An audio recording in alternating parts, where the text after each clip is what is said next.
인공지능의 발전이 가속화되면서 인공지능은 이제 인간의 지능보다 뛰어난 존재로 인식되고 있습니다.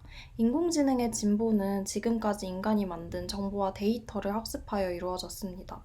그러나 저는 여기서 지능의 개념이란 무엇인가 라는 질문이 들었습니다. 또한 지능이 과연 인공적인가? 또 너무 인간 중심적 사고를 하고 있는 것은 아닌가 하는 물음이 생겨났습니다. 인공지능에 대해서 떠올려 보자면 클라우드 서비스나 자율주행 자동차, 알고리즘 신경망 등이 떠오르며 이는 마치 인공지능이 물질 세계에 속하지 않은 것처럼 느껴집니다. 또한 인간이 따라잡을 수 없는 속도로 인공지능이 발전하면서 기술 발전 이면에 있는 부차적인 효과를 생각하고 고민할 시간은 부족해졌습니다. 그러나 인공지능 또한 결국 지구라는 물리적 행성 위에서 거대하게 자신의 몸집을 부풀리고 있는 것이라면 지구에 살아가는 다른 생명체들의 자리가 좁아지고 있는 것은 아닐까 하는 물음이 생겨납니다. 인공지능이 기술 발전이라는 명목으로 같은 행성 속에서 어떤 생명을 간과하고 있는지를 살펴보고자 합니다. 케이트 프로퍼드는 자신의 저서 AI 지도책을 통해 인공지능이 인공적인 것도 지능도 아니라고 주장합니다. 저는 이 주장에 더해 인간과 기계를 넘어선 자연의 지능을 감지하는 방법에 대해 생각해 보기를 시도하고 싶습니다. 케이트 프로퍼드는 책의 앞부분에서 영리한 한스 이야기로 책을 시작하는데 이는 19세기 말 유럽에서 말에게 수학을 가르치는 것을 성공한 사례입니다. 은퇴한 수학교사 비렐름 폰 오스텐은 동물의 지능을 연구하는 과정에서 자신의 말 한스에게 수학을 가르쳤고 한스는 발굽으로 땅을 두드리며 정답을 맞추면서 마치 고도의 지능을 얻은 것처럼 보였습니다. 이 같은 명성으로 한스는 순회 공연을 돌 정도로 인기를 얻었지만 동시에 많은 의혹을 받았는데요.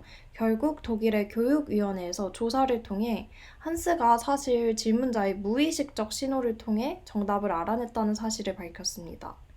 이는 질문자도 의도하지 않았지만 한스가 발굽으로 땅을 두드리는 횟수가 정답에 도달하는 순간 질문자의 자세, 호흡, 표정 등이 미묘하게 바뀐 것을 한스가 알아채고 이를 통해 정답을 맞춘 것입니다.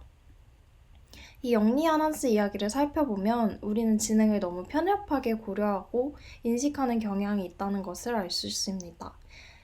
동물에게 인간과 비슷한 인지 능력을 흉내내도록 하였으나 더하기 빼기는 매우 제한된 범주의 과제를 흉내내는 것뿐이며 말이 무엇을 할 수 있는지나 또 지능의 다양한 층위까지는 고려하지 못한 것입니다. 이렇듯 지능이 인간만 갖고 있는 고유한 것이 아니라는 주장은 에드와르도 콘의 숲은 생각한다를 통해서도 살펴볼 수 있었는데요. 에드와르도 콘은 이러한 인간 중심적이며 편협한 지능의 개념을 확장시키고자 인간적인 것을 넘어선 인류학을 주창하였습니다. 비인간 생물체들도 자신들만의 세계가 있기 때문에 저자는 인간 특유의 속성에만 의지했을 때 갇히게 되는 순환적 폐쇄성을 부수어 열기를 도모합니다. 여기서 든 고민은 그렇다면 예술가로서 우리는 어떤 행동을 취할 수 있을까였는데요. 저는 제임스 브라이들이라는 작가를 통해 나름의 대답을 찾아보고자 하였습니다. 작가는 초기작부터 디지털 감시나 네트워크, 클라우드 시스템의 물리적 연결에 관심이 있었고 최근에는 인공지능의 개념을 확장시키는 방식에 대한 책을 내고 책 제목은 Ways of Being이라는 책이고요. 이러한 글과 다양한 강연도 진행하였습니다. 이러한 것들을 통해 작가가 말하고자 하는 것은 우리가 세상과 어떤 관계를 맺는지, 나아가 인간 중심적 사고를 넘어서 타자와의 인식적 공존을 상상하는 것을 제안합니다. 그는 실제로 자신이 자율주행 자동차를 만들어낸 작업을 진행하였는데요.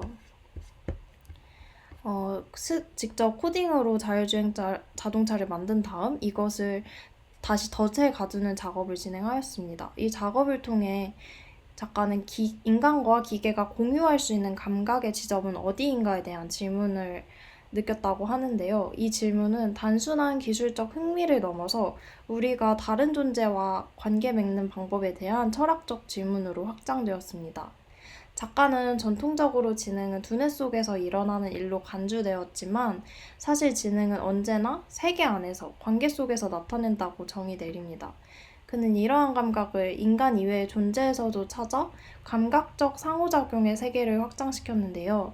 예를 들어 요 달맞이꽃이나 미모사라는 식물은 학습하고 기억하는 능력을 갖고 자신의 행동까지 수정할 수 있는 지능을 가진 존재입니다.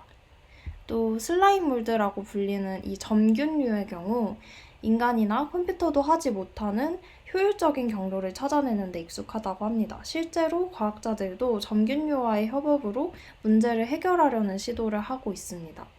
작가는 이러한 식물에 집중하여 서버팜이라는 작업을 통해 생물학과 농업과학, 예술 실천의 경계를 넘나드는 작업을 하였는데요. 이를 통해 식물로 컴퓨터를 구성하려는 제안이었고 이러한 식물이 자연적 지능이자 지식의 원천으로 바라보았습니다.